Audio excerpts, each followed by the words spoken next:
Hello friends, आज class 12 का physics बताने जा रहा हूँ। उसमें सबसे वीवीआई क्वेश्चन है, किरचॉफ के नियम का उपयोग कर व्हीटस्टोन ब्रिज में अज्ञात प्रतिरोध का मान ज्ञात करें। बिल्कुल आसान है। कई विद्यार्थियों का कहना था सर जी बहुत ज़्यादा टफ है, दिक्कत होती है पढ़ने में, समझने में, हमें समझ में नहीं आती है। तो आज के वीडियो देखने के बाद शायद उन लोगों की समस्या दूर हो जाएगी। क्वेश्चन है, किरचॉफ के नियम का उपयोग कर व्हीटस्टोन ब्रिज में अज्ञात प्रतिरोध का मान ज्ञात करें। ये व्हीटस्टोन ब्रिज है। थोड़ा व्हीटस्टोन ब्रिज को समझा देता हूं कैसा है। ये सेल है, ये प्लग है, बिंदु बीच में दिया हुआ है तो समझेंगे प्लग ऑन है, यानी विद्युत धारा प्रवाहित हो रही है। तो इस सेल से होकर आई धारा बह रही है, इस सेल से होकर आई धारा बह रही है। यह आई धारा बिंदु ए पर दो भागों में बढ़ जाती है। आई धारा बिंदु ए पर दो भागों में बढ़ जाती है। I1 धारा ए से बी की ओर बहने लगती है और I में से I1 घटा देंगे तो I माइनस I1 धारा ए से डी की ओर बहती है। फिर से बता दूं, ए बिंदु पर I धारा दो भागों में बढ़ जाती है। एक धारा ए से बी की ओर बहती है जिसका नाम रखे हैं I1, तो I में से I1 घटा देंगे तो I माइनस I1 धारा ए से डी की ओर बहती है। जब धारा बिंदु बी पर पहुंचती है तो यहां भी दो भागों में बट जाती है। IG धारा गैल्वेनोमीटर से होकर बहने लगती है तो I1 minus I1 minus IG धारा बी से सी की ओर बहने लगती है। जब बिंदु डी पर पहुंचती है तो I माइनस I1 धारा और ये IG धारा दोनों मिल जाती है। तीर के चिन्ह से पता चलता है कि I माइनस I1 धारा और IG धारा दोनों इस बिंदु पर मिल रही है। उसके बाद धारा जो है D से C की ओर बहती है। D से C की ओर बहती है तो ये दोनों धारा मिलकर बहती है। चित्र को देखने से पता चल रहा है कि ये दोनों धारा इस बिंदु पर मिल रही है, तो मिल रही है तो जोड़ देंगे। I माइनस I1 प्लस क्या हो जाएगा IG। तो D से C की ओर जो बहने वाली धारा है वह है I minus I1 plus IG। और जब बिंदु C पर हम पहुंचते हैं तो C पर B से C की ओर बहने वाली धारा, D से C की ओर बहने वाली धारा दोनों मिल जाती है, तो दोनों को जोड़ देंगे। अगर दोनों को जोड़ते हैं I minus I1 plus IG plus I1 minus IG, तो IG कट जाएगा, प्लस माइनस में है। I1 माइनस I1 भी कट जाएगा, प्लस माइनस 1 है, तो सिर्फ बचेगा I धारा। I धारा पुनः जो है इस परिपथ से होकर बहने लगती है। फिर से बता दूं, ये सेल है, ये प्लग है, बिंदु दे दिए तो स्विच ऑन है। जब स्विच ऑन है तो इससे होकर धारा बहती है, तो हम मान लेते हैं इससे होकर I धारा बह रही है। जब I धारा बह रही है तो ए बिंदु पर यह I धारा दो भागों में बढ़ जाती है। दो भागों में बढ़ती है। I1 धारा ए से बी की ओर बहने लगती है और ए से डी की ओर I माइनस I1 धारा बहने लगती है। बिंदु बी पर एक धारा IG बी से डी की ओर बहती है तो बी से सी की ओर बहने वाली धारा I1 माइनस IG होती है। जब बिंदु डी पर पहुंचती है तो बिंदु डी पर जो है ये दोनों धारा ए से डी की ओर बहने वाली, बी से डी की ओर बहने वाली एक बिंदु पर मिल जाती है। जब मिल जाती है तो दोनों को जोड़ देते हैं। I minus I1 plus IG धारा डी से सी की ओर बहती है। अब बी से सी की ओर बहने वाली धारा तो I1 माइनस IG है। और जब बिंदु सी पर पहुंचते हैं तो ये दोनों धारा बी से सी की ओर बहने वाली धारा और डी से सी की ओर बहने वाली धारा दोनों मिल जाती है। अब ये दोनों मिलेगा तो IG प्लस माइनस में कट न जाएगा, I1 प्लस माइनस में कट न जाएगा, सिर्फ I धारा बहेगी। इस प्रकार परिपथ से होकर धारा बहती है। और यह जो परिपथ तैयार किया गया है किरचॉफ के पहले नियम के आधार पर तैयार किया गया है। अब हम एक चीज और बता दें, गैल्वेनोमीटर संतुलन की स्थिति में हो, या ऐसे कह सकते हैं यदि गैल्वेनोमीटर से होकर बहने वाली धारा Ig बराबर 0 हो, तो यदि गैल्वेनोमीटर से होकर बहने वाली धारा Ig बराबर 0 हो तो इस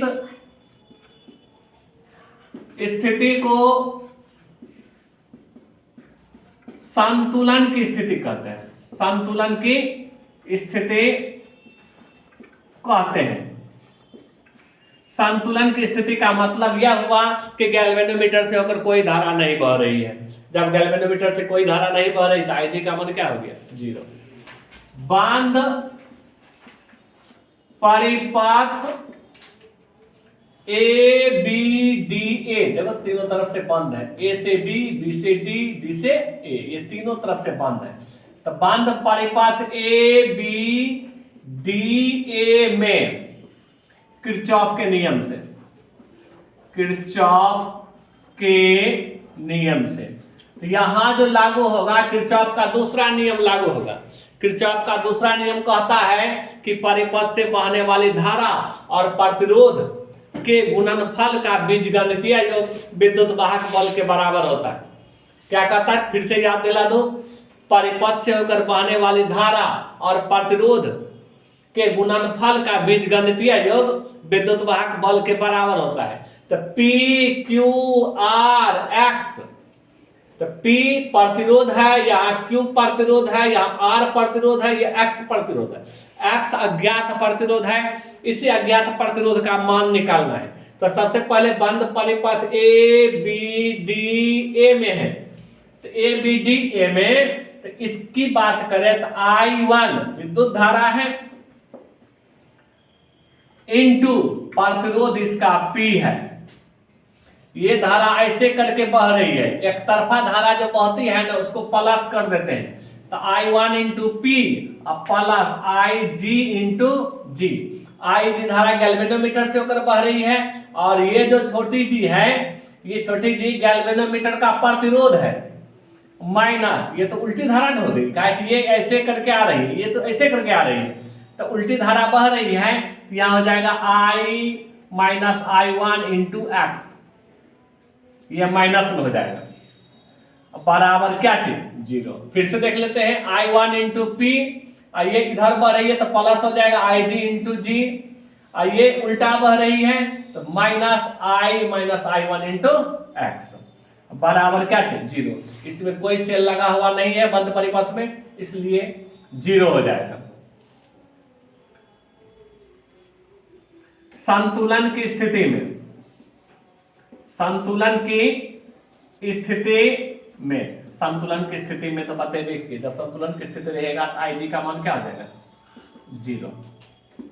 संतुलन की स्थिति में Ig का मान 0, तो ये हो जाएगा I1P प्लस Ig का मान 0, I1P प्लस Ig का मान 0 into G minus I minus I1 into X बराबर कितना? 0। I1P और 0 गुना G तो 0 न होगा, और माइनस को उस पार करेंगे तो प्लस हो जाएगा I minus I1 into X। तो 0 का कोई मतलब ही नहीं होता है, हम इसको लिख सकते हैं I1 बटा I माइनस I1 बराबर, ये X ऊपर में रहेगा, P कहां चलाएगा? नीचे। समीकरण 1 हो गया। अब बंद परिपथ ये वाला काम हो गया, ABDA वाला, इधर भी बंदे परिपथ है, तो बंद परिपथ BCDB में, बंद परिपथ BCDB में, तो बंद परिपथ BCDB में क्या देखते हैं? किरचॉफ के दूसरे नियम से, किरचॉफ के दूसरे नियम से ऐसे करके धारा बह रही है, ऐसे करके ना, B से D की ओर, D से C की ओर, तो Ig into G, Ig into G plus हो जाएगा कि B से D, D से C है। I minus I1 plus Ig I minus I1 plus IG into R, ये माइनस में चल जाएगा आपकी बात, minus I1 minus IG into कितना Q बराबर 0। संतुलन की स्थिति में, संतुलन की स्थिति में, संतुलन की स्थिति में IG का मान क्या होगा 0। तो जहां जहां IG है वहां वहां 0 लगा देंगे, यहां IG है तो ये 0 into G plus I minus I1 अब प्लस IG का स्थान पर 0 into R minus I1 minus 0 into कितना होगा Q बराबर 0, ये 0 हो गया, plus I minus I1 into R minus I1 into Q बराबर 0। तो I minus I1 into R minus को उस पार करेंगे तो क्या हो जाएगा प्लस I1 इंटू Q। तो हम इसको लिख सकते हैं I1 बटा I माइनस I1 बराबर R बटा Q। समीकरण कितना हो गया 2। समीकरण 1 और 2 को देखने से पता चलता है कि LHS बराबर है। समीकरण 1 और 2 को देखने से पता चलता है कि LHS बराबर है। जब LHS बराबर है तो RHS ऑटोमेटिक बराबर होगा, यहां पर लिख देते हैं समीकरण 1 और समीकरण 2 से LHS मिल रहा है तो RHS ऑटोमेटिक मिल जाएगा। x बटा P बराबर R बटा Q, तो x बराबर हो गया R बटा Q इंटू P, यही हो गया अज्ञात प्रतिरोध का मान, यही अज्ञात प्रतिरोध का मान हो गया। धन्यवाद।